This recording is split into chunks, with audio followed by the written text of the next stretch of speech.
मेरी आंखों के सामने हजारों की तादाद में मौजूद नांदेड़ की जिंदा दिल आवाम, ये बस निकल जाने दें तो अच्छा रहेगा। ये बस निकल जाने दें। साथियों से गुजारिश है कि इस बस से निकल जाए। और इधर जो लोग खड़े हैं उनसे गुजारिश है कि बैठ जाओ, तो पीछे लोगों को बताया नहीं पड़ा। बाकी आप थोड़ा पीछे चलो, थोड़ा स्टेज को थोड़ा बेहतर करें आप सारे। नांदेड़ वालों, काफी अरसे बाद आपसे मुलाकात हो रही है। भारत जोड़ो यात्रा के दौरान आया था, लेकिन आपसे गुफ्तगू करने का कोई मौका नहीं निकल पाया था। आज एक ऐसे मौके पर आपके बीच खड़ा हूं। माइक थोड़ा और बेहतर कर दे। मैं चाहता हूं कि मेरी आवाज सिर्फ नांदेड़ तक ही नहीं बल्कि दिल्ली तक जाए, क्योंकि दिल्ली वाले को सुनाना ज्यादा जरूरी है। हमने सहराओं में हासिल किए आसानी से, हमने सहराओं में हासिल किए आसानी से, तुम समंदर में भी रहकर न मिले पानी से। हमने सहराओं में हासिल किए आसानी से, तुम समंदर में भी रहकर न मिले पानी से। ये सियासत के दिए सबके हवाले न करो, मुल्क जल जाता है एक शख्स की नादानी से। नांदेड़ वालों, आज के इस प्रोग्राम में स्टेज पर मौजूद पुराने ऐसे चेहरे हैं, ऐसे साथी हैं जिन्हें जानता हूं, जिनको पहचानता हूं। सबसे पहले तो नांदेड़ आपको सलाम करता हूं, क्योंकि 2017 में शायद यही वो जगह थी, यही वो मंच था जहां आपने दुआएं दी तो सियासत की तरफ थोड़ा सा रुख मेरा हुआ, और आपकी उन्हीं दुआओं के सदके में आप हिंदुस्तान की सबसे बड़ी पंचायत में, राज्यसभा में आपकी नुमाइंदगी करने का मौका मिला है। खुदा नसीब जोड़ता है तो कैसे जोड़ता है। राहुल जी ने जब मुझे राज्यसभा भेजने का फैसला किया तो किसी और सूबे को नहीं चुना, महाराष्ट्र को चुना। यह शायद आपसे उन दिनों के रिश्ते की एक बुनियाद थी जो ऊपर वाले ने भी जोड़ी, तो ऐसी जोड़ी कि मुझे नुमाइंदगी करने का मौका मिला, तो महाराष्ट्र जैसे स्टेट का मौका मिला। ये मेरी खुशनसीबी है। मैं यहां खड़ा हूं और मुल्क इलेक्शन के मुहाने पे खड़ा है। आने वाली 26 तारीख को आपको अपने घरों से बाहर निकलना है, ईवीएम की कतारों में खड़ा होना है, और न सिर्फ नांदेड़ के मुस्तकबिल का फैसला करना है बल्कि हिंदुस्तान के मुस्तकबिल का भी फैसला करना है। एक तरफ वो ताकतें खड़ी हैं जो दिल्ली की गद्दी पर पिछले 10 साल से बैठी हैं, जिनका हर कैंडिडेट एक ही बात कह रहा है, चाहे वो अनंत हेगड़े हो, चाहे वो ज्योति मिर्धा हो, चाहे वो लल्लू सिंह हो, वो बस एक ही बात कह रहे हैं कि ये जो डॉक्टर बाबा साहब अम्बेडकर जी का लिखा हुआ संविधान है वो इसको बदलना चाहते हैं। डॉक्टर बाबा साहब अम्बेडकर के संविधान को बदलना चाहते हैं, और एक तरफ वो ताकतें खड़ी हैं जो ये कह रही हैं, राहुल गांधी कह रहे हैं कि हम अपनी आखिरी सांस तक हिंदुस्तान के आईन को बदलने नहीं देंगे। मेरी नई नस्लों, यहां बड़ी तादाद में नई नस्ल खड़ी है, मेरे बुजुर्ग खड़े हैं। जहां तक नजर जा रही है नांदेड़ की आवाम ही आवाम है। आसपास के इलाकों से भी, बसपत से, भोकर से और सारे इलाकों से भी लोग आए हैं। डाइस पे बड़ी तादाद में लोग हैं। जितना आजकल भाजपा की रैलियों में भीड़ होती है उतना तो यहाँ डाइस पे मौजूद है। ये हवा है, ये लहर है। इधर जहां तक मेरी आवाज जा रही है, मैं आपसे ये कहना चाहता हूं, मेरे भाई, ये मुल्क बहुत नाजुक दौर से गुजर रहा है। मैं आपकी दुआओं से इस देश की पार्लियामेंट में बैठता हूं। मैंने देखा है सरकार के इरादे बिल्कुल भी अच्छे नहीं है। वो ये चाहते हैं कि उनकी फिर से सरकार बने और वो आईन बदल दे, संविधान बदल दे। वो संविधान जिसमें महात्मा गांधी के उसूल लिखे हुए हैं, वो संविधान जिसमें पंडित जवाहरलाल नेहरू की कौमी यकजहती की यादें हैं, वो संविधान जिसमें मौलाना आजाद के ख्वाबों की ताबीर है, वो संविधान जिसे अपने पसीने से डॉक्टर बाबा साहब अम्बेडकर ने लिखा, भाजपा उसे बदलना चाहती है। ये इलेक्शन आम चुनाव नहीं है, नांदेड़ वालों, अगर आपको लगता है कि इलेक्शन सिर्फ एक एमपी चुनने का इलेक्शन है तो गलत। यह इलेक्शन हिंदुस्तान के मुस्तकबिल को बचाने का इलेक्शन है, इसलिए इस इलेक्शन की बहुत अहमियत बढ़ जाती है। मुझे पता चला है कि आप कांग्रेस के कैंडिडेट को बड़े वोटों से जिता रहे हैं, कहीं कोई शको शुबहा की गुंजाइश नहीं है, लेकिन मैं भी अपना फर्ज अदा करने चला आया हूं, क्योंकि मैं जानता हूं नांदेड़ मुझसे बहुत मोहब्बत करता है और मैं नांदेड़ से बहुत मोहब्बत करता हूं। न हम सफर न किसी हम नशी से निकलेगा, न हम सफर न किसी हम नशी से निकलेगा, हमारे पांव का कांटा हम ही से निकलेगा। वतन की रेत मुझे एड़ियां रगड़ने दे, मुझे यकीन है पानी यहीं से निकलेगा। नांदेड़ वालों, आपके यहां से उठी हुई आवाज पूरे हिंदुस्तान तक जाती है और अब तो और जोर से जाएगी, क्योंकि उस आवाज को पूरे मुल्क में पहुंचाने का जिम्मा भी मेरा है, क्योंकि खुदा ने मुझे यहां की नुमाइंदगी दी है तो मेरा फर्ज भी बनता है। तो मैं आपसे यह कहना चाहता हूं कि अब तक इस इलेक्शन को आप कैसे लड़ रहे हैं वो अपनी जगह है, लेकिन आज से मैं चाहता हूं कि इस इलेक्शन को बिल्कुल ऐसे लड़िए जैसे आप इस इलेक्शन को लड़ रहे हैं। ये तस्वीर आप पीछे देख रहे हैं, एक तरफ इमरान प्रतापगढ़ी हैं और एक तरफ आपके कैंडिडेट हैं। मेरे भाई, भारतीय जनता पार्टी नहीं चाहती कि मुल्क में खूबसूरती बनी रहे। भाजपा नहीं चाहती है कि इस मुल्क में कौमी यकजहती बची रहे, इसलिए प्रधानमंत्री जिस भाषा का इस्तेमाल करते हैं, जिस जबान का इस्तेमाल करते हैं, वो उनके मेयार के मुताबिक नहीं है। मैं यहां खड़ा होकर के एक बात आपसे कहने आया हूं मेरे भाई, कि पिछले दिनों जब आया था तो राहुल गांधी जी इन्हीं रास्तों पर चल करके भारत जोड़ो यात्रा के लिए जा रहे थे। मुझे याद है 7 सितंबर 2022 की वो सुबह, जब हम सारे लोग कन्याकुमारी के साहिल पर राहुल गांधी जी के साथ खड़े थे और राहुल गांधी कह रहे थे कि मैं भारत जोड़ो यात्रा के लिए निकल रहा हूं, मेरा नारा होगा नफरत के बाजार में मोहब्बत की दुकान खोलनी है। मैं राहुल गांधी के साथ चल रहा था। जब मैं राहुल जी के साथ चल रहा था तो मुझसे पत्रकार पूछते थे कि इमरान साहब, आप तो शायर हैं, आप इस यात्रा में राहुल गांधी के कंधे से कंधा मिला के चल रहे हैं, आप क्या कहेंगे? तब मैं उन्हें एक शेर सुनाता था कि जो हर जालिम से टकराएगी वो आंधी बनाऊंगा, जो हर जालिम से टकराएगी वो आंधी बनाऊंगा, नए अंग्रेज आए हैं नया गांधी बनाऊंगा। दोस्तों, 4000 किलोमीटर अपने पैर के छालों की परवाह किए बगैर एक शख्स चलता रहा, सिर्फ एक नारा लेकर के कि नफरत छोड़ो भारत जोड़ो। मुझे बताओ नांदेड़ वालों की इस मुल्क में जो नफरत फैली है उसका सबसे बड़ा शिकार कौन है? हम हैं, आप हैं, क्योंकि हमारे आपके खिलाफ ही तो नफरत फैलाई गई है। ऐसे में अगर राहुल गांधी ये कह रहे हैं कि नफरत छोड़ो भारत जोड़ो, तो आपको ये बात समझनी पड़ेगी। मैं तो आपके बीच में खड़ा होकर के आपसे यह कह रहा हूं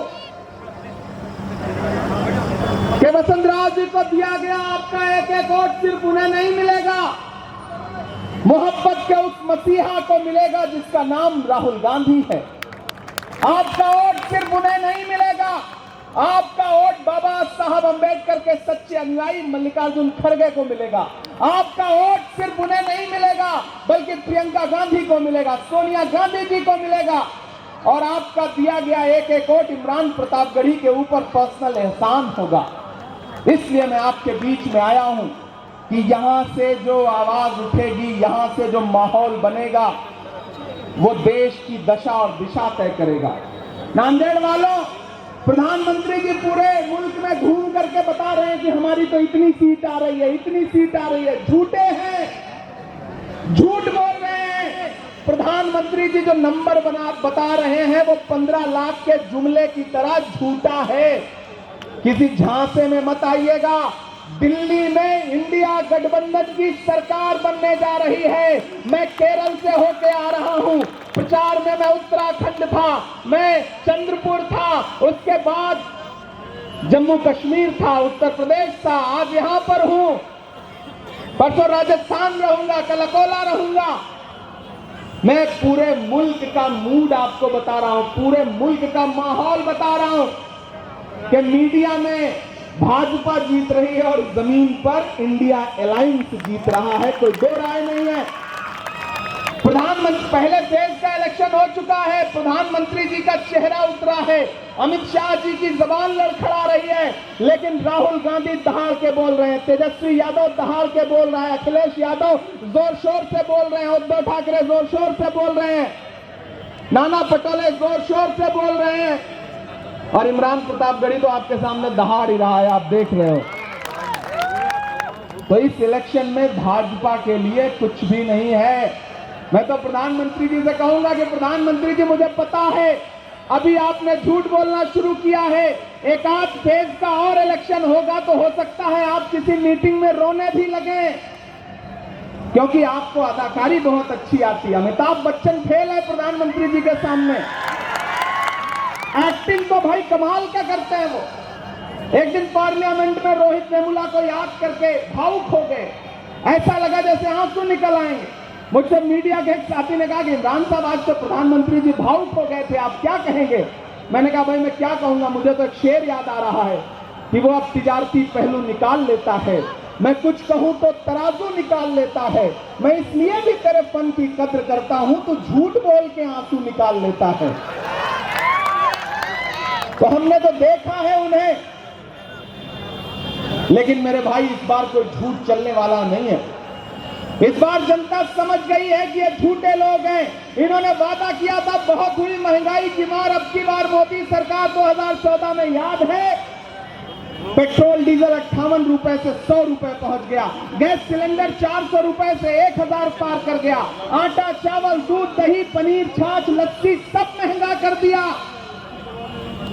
अरे ये फिल्में टैक्स फ्री करने वाले भाजपा के लोग कफन तक पर टैक्स लगाते हैं, जीएसटी लगाते हैं, ये है भाजपा की सच्चाई।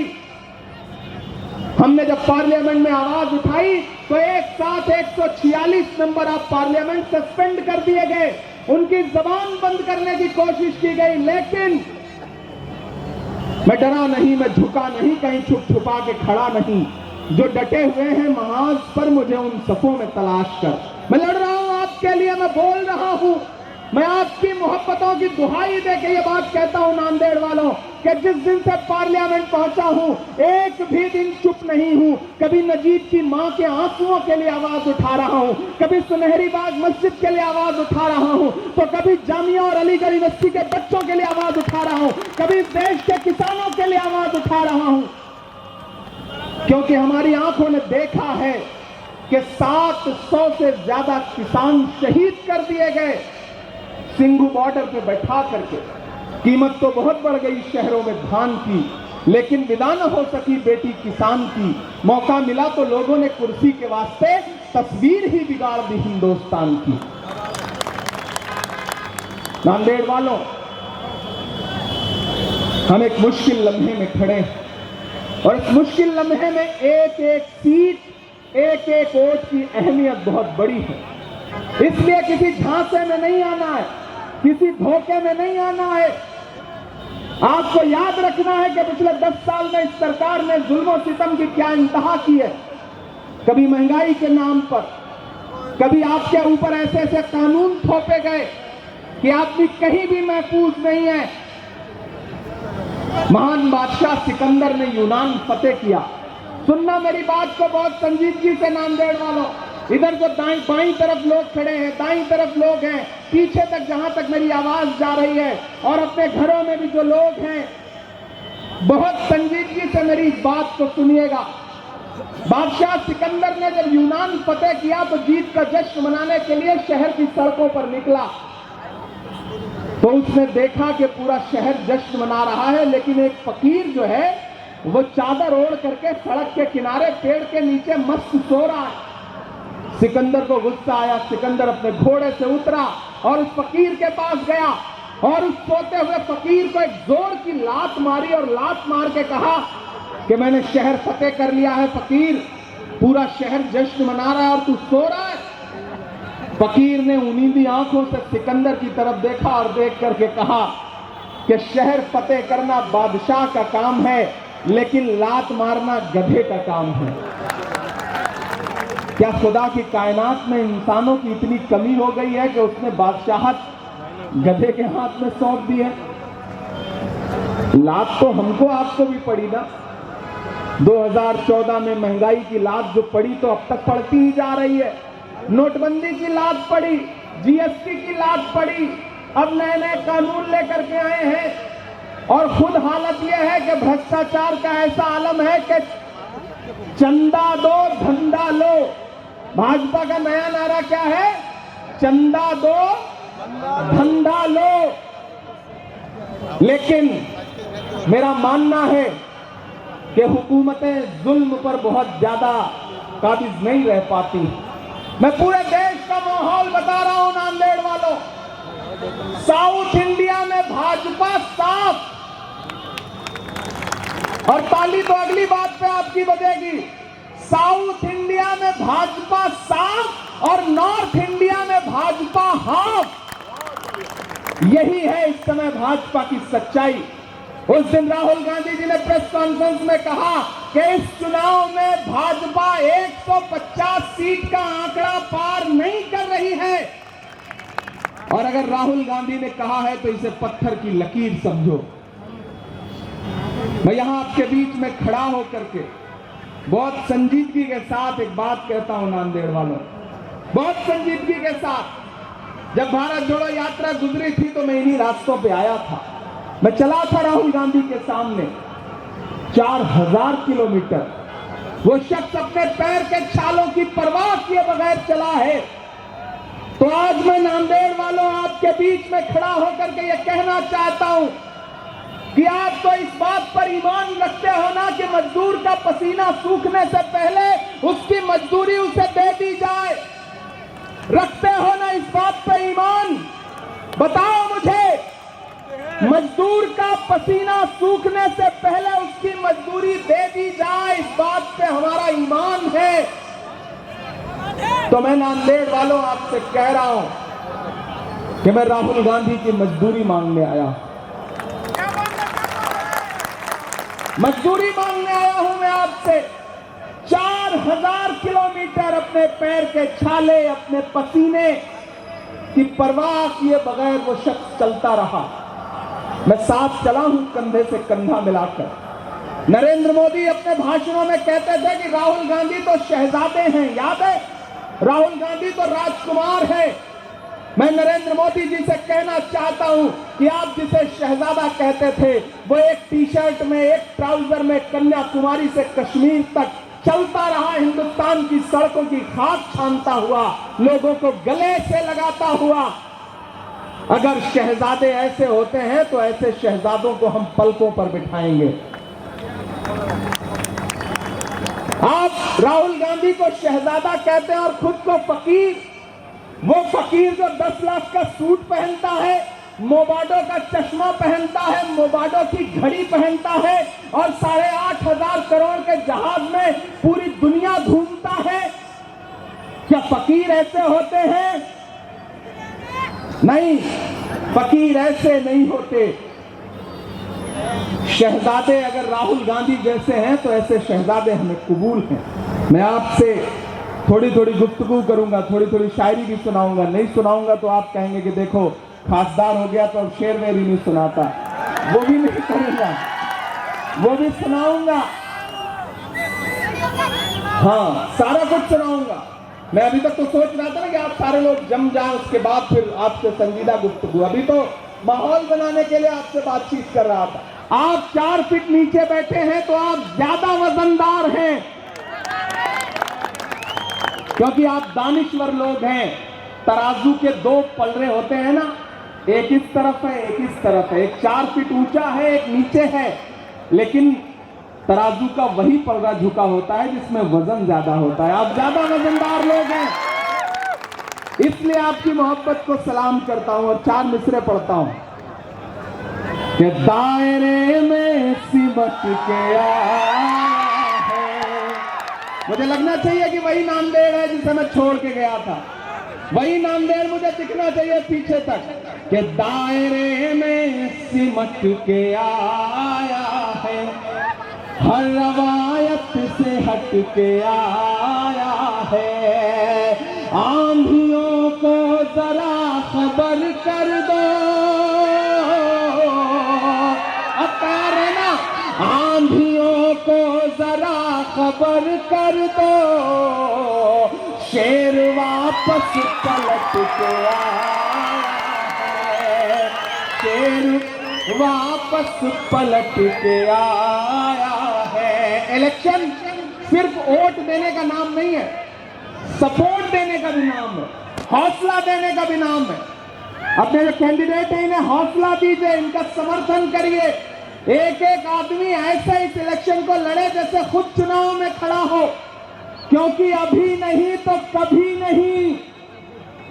अगर इस बार चूक गए तो जरूरी नहीं कि आने वाले दिनों में हिंदुस्तान में इलेक्शन हो या ना हो, इसकी कोई गारंटी नहीं ले सकता। संविधान बदलना चाहते हैं वो,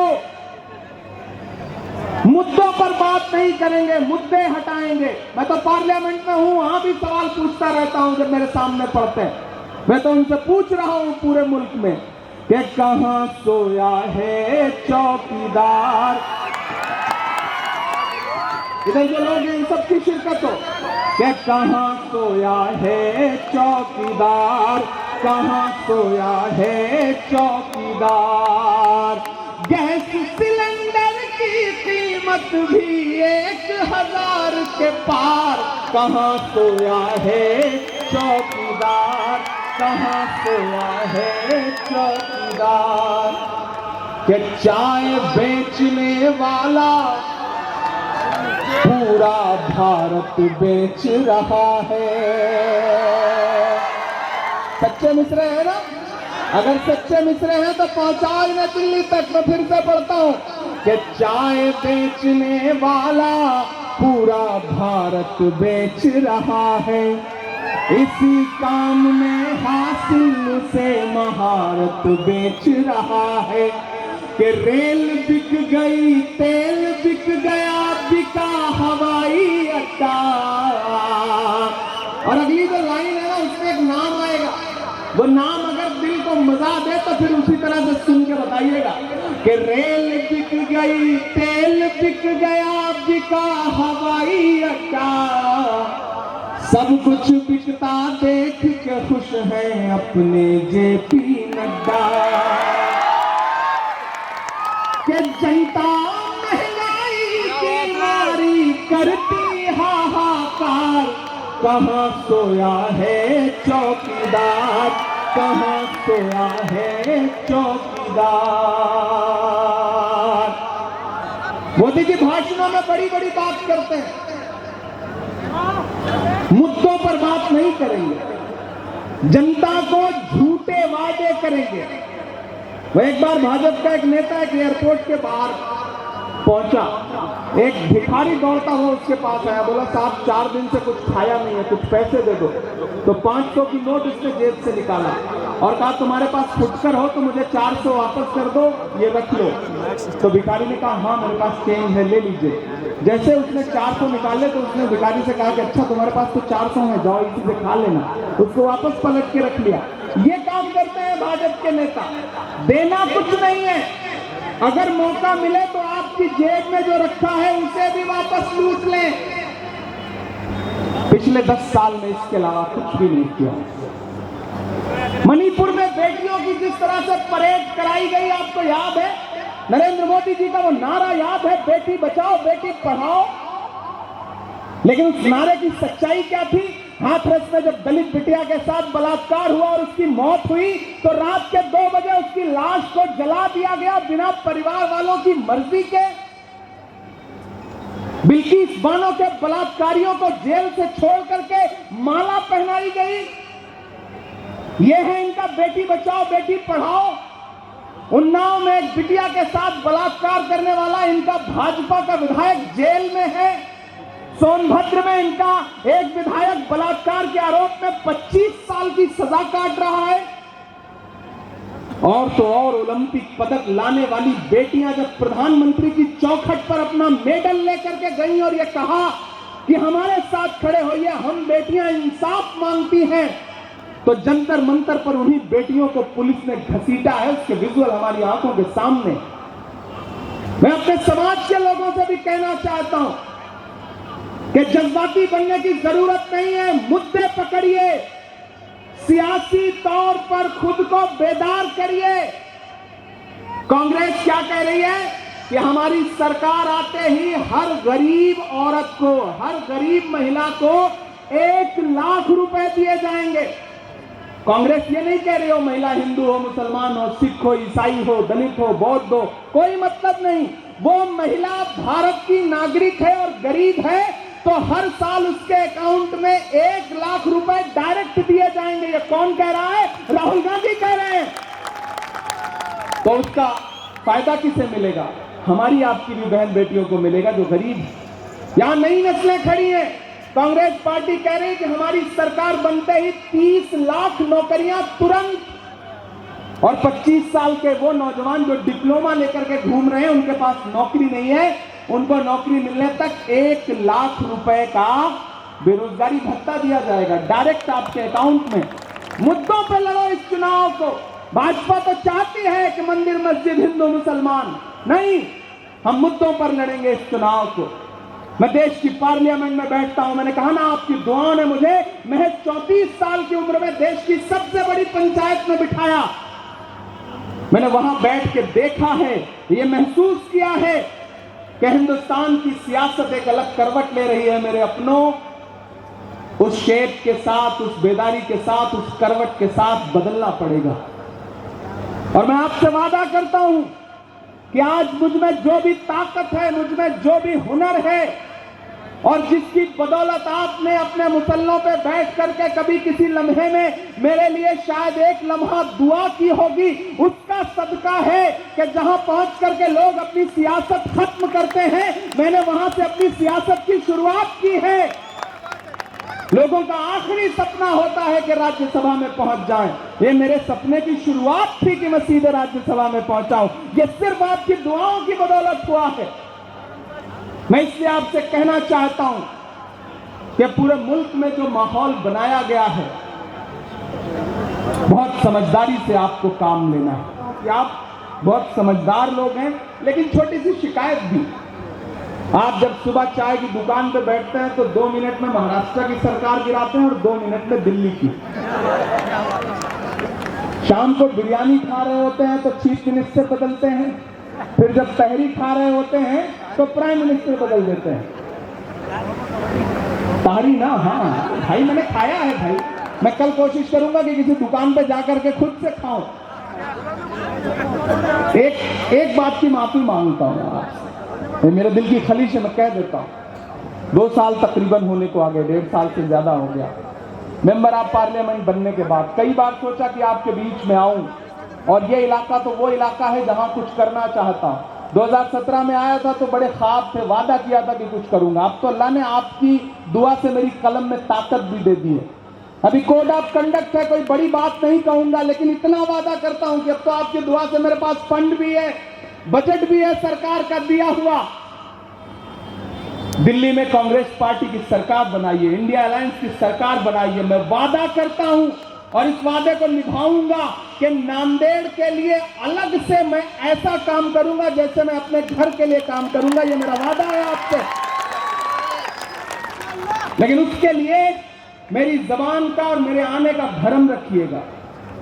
आपकी दिक्कत क्या है कि चाय की दुकान पर सरकार बदली, बिरयानी खाते हुए मंत्री बदला, चीफ मिनिस्टर बदला, प्राइम मिनिस्टर बदला, लेकिन जिस दिन वोट देना होता है ना, उस दिन आपको लगता है कि यार बसंत राव जी जीत तो रही है, कौन जाकर के लाइन में लगे, कौन धूप में लगे, कौन परेशान हो, मेरे एक वोट से क्या हो जाएगा। ये सोचते हैं बहुत सारे बुजुर्ग नौजवान।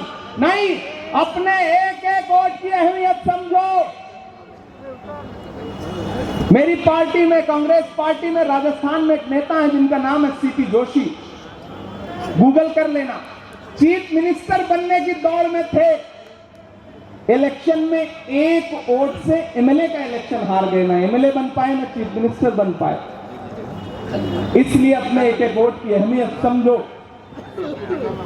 तुम्हारे हाथों में जो ईवीएम का बटन दबाने की ताकत है एक वोट की, ये उसी तरह है जिस तरह अबाबीलों के पंजों में वो कंकर था एक, वो भी जुल्म के खिलाफ उठा था, चला था। आप भी जुल्म के खिलाफ निकलो और अपनी ताकत का इस्तेमाल करो। लोग खरीदना चाहेंगे, डराना चाहेंगे, धमकाना चाहेंगे, लेकिन जब धमकाना चाहें, डराना चाहें, बांटना चाहें तो उनसे इतना ही कहना कि मत समझना डराने से डर जाएंगे,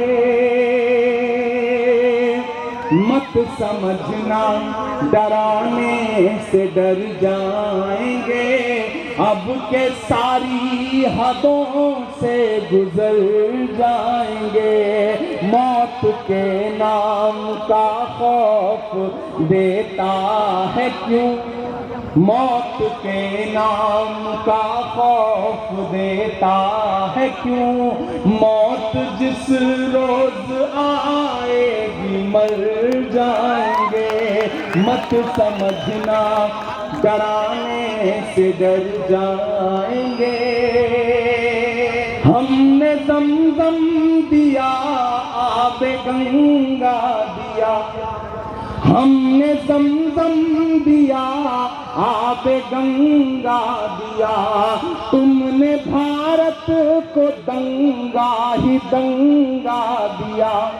और अगले जो दो मिसरे हैं, यहां से वहां तक कोई हाथ खामोश नहीं रहेगा उन दो मिसरों पे कि हमने ज़मज़म दिया, आबे गंगा दिया, तुमने भारत को दंगा ही दंगा दिया, तुमने एक रंग के ख्वाब देखे मगर, तुमने एक रंग के ख्वाब देखे मगर, हमने हिंदुस्तान को तिरंगा दिया।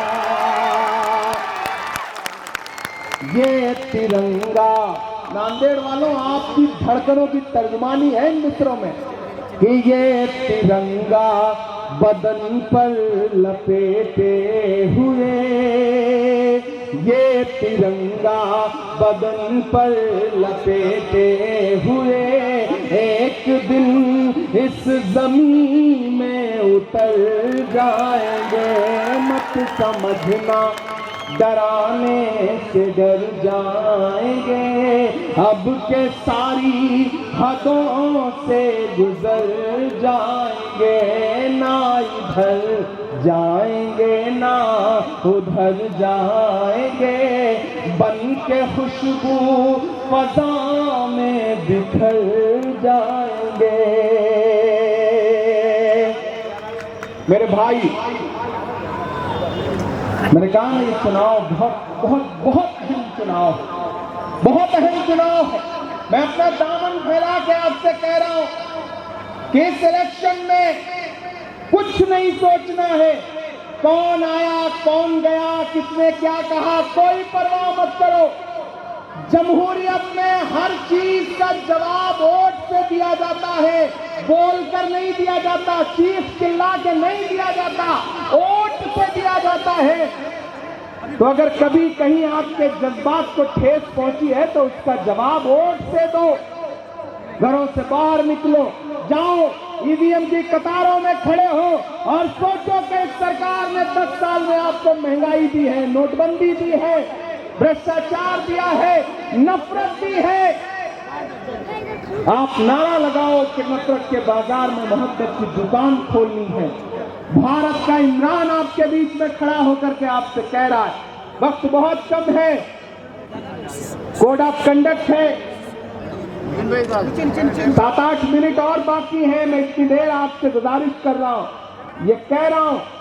हाँ, मैं देख रहा हूं, घड़ी मेरे पास भी, मैं तो वक्त का बड़ा पाबंद हूं, वक्त का बड़ा पाबंद हूं। रात तो वक्त की पाबंद है, ढल जाएगी, देखना ये है चिरागों का सफर कितना है। एक वादा करता हूं, आप 26 तारीख को अपना एक एक वोट कांग्रेस पार्टी को दो। मैं वादा करता हूं कि 4 जून को रिजल्ट आएगा। आपकी दुआ रही तो दिल्ली की गद्दी पर हमारा प्राइम मिनिस्टर बैठेगा और मैं इसी टेगलूर नाका पे उस मोहब्बत का कर्ज चुकाने के लिए आऊंगा और जितनी देर कहोगे उतनी देर शायरी सुनाऊंगा। ये मैं आपसे वादा कर रहा हूं। मैं उसका सिर्फ एक बंद सुना देता हूं। लब पे आती है दुआ बन के तमन्ना मेरी, सुन ले तू आज ये फरियाद खुदाया मेरी। लब पे आती है दुआ बन के तमन्ना मेरी। वो नज़्म सुनाने के लिए एक अलग तरह के माहौल की जरूरत है। यहाँ सारे साथी खड़े हो गए हैं चुपी। मैं तो इतना कह रहा हूं कि मोहब्बत भाईचारे के दीवाने दिल ही लौटा दो, वो सस्ती दाल सब्जी के सुहाने दिल ही लौटा दो। ये अच्छे दिन तो अंबानी अडानी को मुबारक हो, हमें ऐसा करो साहिब पुराने दिन ही लौटा दो, हमें ऐसा करो साहिब पुराने दिन ही लौटा दो। और आखिर में आपको एक नई नज़्म सुना करके आपसे विदा लूंगा। जो 5 मिनट बाकी हैं उसमें एक नई नज़्म सुनाता हूं कि जख्म पर जख्म खा के निकले हैं, जख्म पर जख्म खा के निकले हैं, हम अगर मुस्कुरा के निकले हैं। सर झुकाने का हुक्म जब आया, सर झुकाने का हुक्म जब आया, और भी सर उठा के निकले हैं, नारे हक लगा के निकले हैं। नांदेड़ वालों, 26 तारीख को घर से बाहर निकलो। इस देश की कौमी यकजहती के लिए, गंगा जमुनी तहजीब के लिए, महंगाई के खिलाफ, नफरत के खिलाफ, जुल्म और सितम के खिलाफ, सरकारी जुल्म के खिलाफ वोट देने के लिए निकलोगे ना? निकलोगे ना? मेरे आने को मायूस तो नहीं करोगे? मुझे मायूस तो नहीं करोगे? अपना एक वोट लेकर के कांग्रेस पार्टी के लिए बूथ पे जाओगे ना? अगर जाओगे तो उठाओ अपना एक एक हाथ मेरे समर्थन में, राहुल गांधी के समर्थन में, वसुंधरा चौहान जी के समर्थन में। आपका उठा हुआ एक एक हाथ इस बात की गवाही है कि ये इलेक्शन कांग्रेस पार्टी जीतने जा रही। हाथ कितना जल्दी नीचे क्यों कर लिया? थक गए क्या? उठाओ मेरी तरह इस हाथ को। जिस तरह पीछे साथी ने कुर्सी उठा रखी है, इस बार भाजपा की कुर्सी ऐसे ही उठा देनी है। आप दिल्ली की सरकार बदलो। आने वाले दिनों में मुंबई, महाराष्ट्र की सरकार भी बदल दी जाएगी, ये वादा करते हैं, क्योंकि जमहूरियत को लूट करके यहाँ पर सरकार बनाई गई है। मैं आपका बहुत शुक्रिया अदा करता हूँ। नांदेड़ वालों, आपकी मोहब्बतों का शुक्रिया। चुनाव खत्म होते ही फिर से आपके बीच में आऊंगा, क्योंकि आज मजबूरी ये है कि कोड ऑफ कंडक्ट है। वक्त नया पाने की चाहत में पुराना छूट जाता है। तुझे अपनाऊं तो मुझसे जमाना रूठ जाता है। मोहब्बत पढ़ने लिखने में बहुत आसान है, लेकिन मोहब्बत को निभाने में पसीना छूट जाता है। शुक्रिया नांदेड़, आपकी मोहब्बतों को। इंशाल्लाह फिर आपसे मुलाकात होगी, क्योंकि वक्त लगभग पूरा हो चुका है, 2 मिनट बाकी हैं।